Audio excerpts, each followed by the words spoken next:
confirm that his younger brother was still alive, he took advantage of the cover of night, gathered his tools, and quietly made his way to the cemetery where his brother Mike was buried. But the moment he opened the coffin, Lincoln was so terrified that he collapsed to the ground. Sure enough, his brother's body was not inside. Clutching Mike's favorite suit jacket, Lincoln's emotions raged within him for a long time. Hope reignited deep within him. Carrying the jacket, he set off, silently vowing to find Mike no matter what. But just as he was waiting at a traffic light, something strange happened. The light had clearly turned green long ago, yet the driver in the adjacent lane showed no sign of moving. Unexpectedly, with just a few taps on a computer, the other driver caused Lincoln's car to suddenly lurch forward. Even though he slammed on the brakes immediately, the car didn't slow down at all. As he watched the speed increase, Lincoln, in a panic, steadied the steering wheel while unbuckling his seatbelt. Fortunately, he managed to escape just in the nick of time before the car plunged into the river. Having narrowly escaped death, Lincoln hadn't even had time to relax after getting ashore when he noticed the driver of the red car had actually followed him. Fortunately, he managed to hide behind a large tree just in time, temporarily avoiding danger. But this incident served as a wake-up call for Lincoln. He immediately told his brother's ex-wife Sarah about his discovery at the cemetery and the fact that he'd just been followed and chased. Clearly, someone didn't want him to know that Mike was still alive. But before Lincoln could finish speaking, Sarah saw a black pickup truck pull up slowly in front of her house. A woman got out, holding a gun, and walked straight toward the house. Sarah quickly told Jacob to fetch the pistol hidden in the study. While calling the police, she rushed upstairs. Her greatest concern at that moment was her son's safety. The female assassin had already entered the house. Completely unaware of the situation, Jacob grabbed the pistol he'd found and rushed upstairs, shouting Sarah's name. But just as he reached the top of the stairs, he came face to face with the assassin. Hearing her husband's screams, Sarah quickly took her son and hid in the bathroom. She tore the towel rack from the wall and gripped it tightly, ready to fight the assassin to the death as the footsteps outside grew closer and closer. Sarah held her breath. Just as the situation reached a critical point, the sound of police sirens echoed in the distance. Realizing there was no time left to carry out the assassination, the female assassin had no choice but to temporarily abandon her mission. She drove away from the scene. Only after confirming the assassin had left did Sarah dare to step out of the bathroom with her son. Seeing that Jacob was still alive, she finally felt at ease. She quickly administered first aid to his wounds. Lincoln rushed to the hospital immediately. The attack had a profound impact on Sarah's son, and Lincoln felt deeply guilty. He believed he had brought danger into this once peaceful family. He intended to comfort Sarah's son, but he didn't expect his younger brother's son to be far smarter than he had imagined. Lincoln then shared his plan. He hoped Sarah would join him in Yemen to search for Mike, but the stubborn Sarah remained convinced that Mike was dead. After all, if he were truly alive, why hadn't he shown up in all these years? He hadn't even visited his own son once, let alone now that Sarah had started a new family, and her husband Jacob was still fighting for his life in the emergency room. She immediately rejected Lincoln's proposal, and seeing this, Lincoln did not press the matter further. As for the person Lincoln mentioned, it was none other than Benjamin, who had been missing for years. He had become a devout believer, and the reason Lincoln sought him out was that Benjamin had served in the military and participated in wars in the Middle East, making him relatively familiar with the situation there. After explaining his purpose, Lincoln handed Benjamin a photo of Mike. With just a single glance, Benjamin recognized the prison as a facility specifically designed to hold terrorists and political prisoners. The mastermind behind staging Mike's fake death and smuggling him into that prison must be someone of significant standing. Based on the background features in the photo, Benjamin's colleagues quickly confirmed that the building behind Mike was the Al-Aqsa Mosque. On the map, it was very close to Oghasia prison, with nothing obstructing the view between them, proof enough that the photo was genuine, meaning Mike was indeed being held there. However, when Benjamin called the Yemeni prison to inquire, they replied that there was no prisoner named Mike at all. Lincoln immediately surmised that Mike must be using a false identity. They had planned to retrieve Mike's old photos from Fox River prison to send to the Yemeni prison for verification. Strangely, however, when they entered Mike's name into the system, the photos that appeared were of a complete stranger. Even the employee photos from the company where Mike had once worked had all been replaced with images of this unknown man. Clearly, someone had deliberately erased every trace of Mike's existence. Lincoln realized he had to get to Yemen as soon as possible. Seeing that Lincoln could wait no longer, Benjamin rushed to stop him. Yemen had been ravaged by civil war for years, and now the entire country was on the brink of collapse. For an American who didn't speak Arabic to go there recklessly would be a suicide mission, but Lincoln insisted on going. As long as he could rescue Mike, even if it meant certain death, he had to give it a try. Meanwhile, T-Bag, who had been about to turn on his computer to watch a cartoon, suddenly saw a hospital appointment email pop up on his screen, notifying him to meet at the Prosthetics Research Center at 9:30 p.m. T-Bag was very puzzled. He had never made an appointment with any doctor. He realized this might be related to that photo of Mike he had received earlier. So that evening, he rushed to the hospital at the appointed time. But the doctor knew nothing about the photo. He simply explained that an anonymous donor had provided a large sum of money to support his research on smart prosthetics. The donor's only condition was that Teabag be the first to benefit from this technology. Although Teabag sensed something was off, the doctor described the device as this smart prosthesis could be controlled directly by the brain, and once fitted, would be virtually indistinguishable from a natural limb. Teabag was tempted, so he agreed without hesitation to undergo the prosthesis installation. However, just before the surgery began, Teabag instinctively refused the anesthetic. He didn't want to lose his sense of security. But this wasn't that pet hospital. This procedure simply couldn't be performed without general anesthesia. More importantly, the doctor made it clear that he was aware of Teabag's past and would not cross him. Upon hearing this, Teabag finally closed his eyes with peace of mind to undergo the procedure. When he opened them again, the surgery had been successfully completed. He wiggled his brand new mechanical arm. Ever the skeptic, Teabag's first reaction wasn't joy, but suspicion that the doctor had secretly implanted something else inside him. He immediately pressed the doctor for the identity of the mastermind behind it all. Meanwhile, Lincoln had put on Mike's favorite suit jacket. As he stood in front of the mirror, thinking of his brother, a dark figure suddenly appeared at the doorway.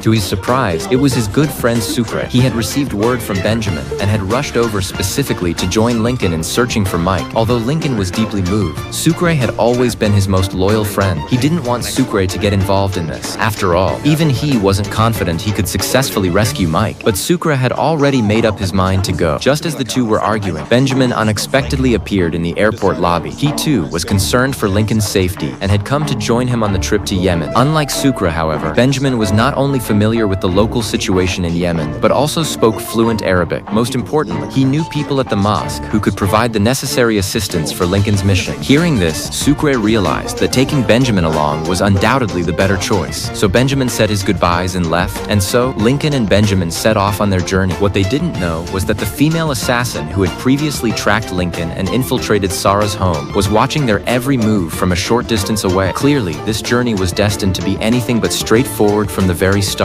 The moment they stepped off the plane, they felt the palpable atmosphere of war. Everyone was desperately fleeing the country, and they were the only two arriving. Fortunately, they soon spotted the people sent to meet them. But as soon as they left, a middle-aged man appeared holding a sign with their names on it, a development they were completely unaware of. It wasn't until the old man led them to a warehouse that they finally realized something was wrong. As a group of men with ill intent closed in on the two of them, Benjamin immediately grabbed a steel pipe and tossed a hammer to Lincoln. The two sides were instantly locked in combat. Though Lincoln was no spring chicken, his movements remained agile, and even with his white cap on, Benjamin was no pushover. In just a few exchanges, they had taken down the entire gang. Afterward, Lincoln discovered photos of himself and Benjamin on their phones, and finally realized that the two of them had long been under surveillance. Just then, Sheba, the one truly responsible for their pickup, arrived on the scene. It turned out that the contact Sheba had arranged at the airport had followed them all the way there after seeing them get into the wrong car. To be on the safe side, the entire group discarded their phones to avoid being tracked again.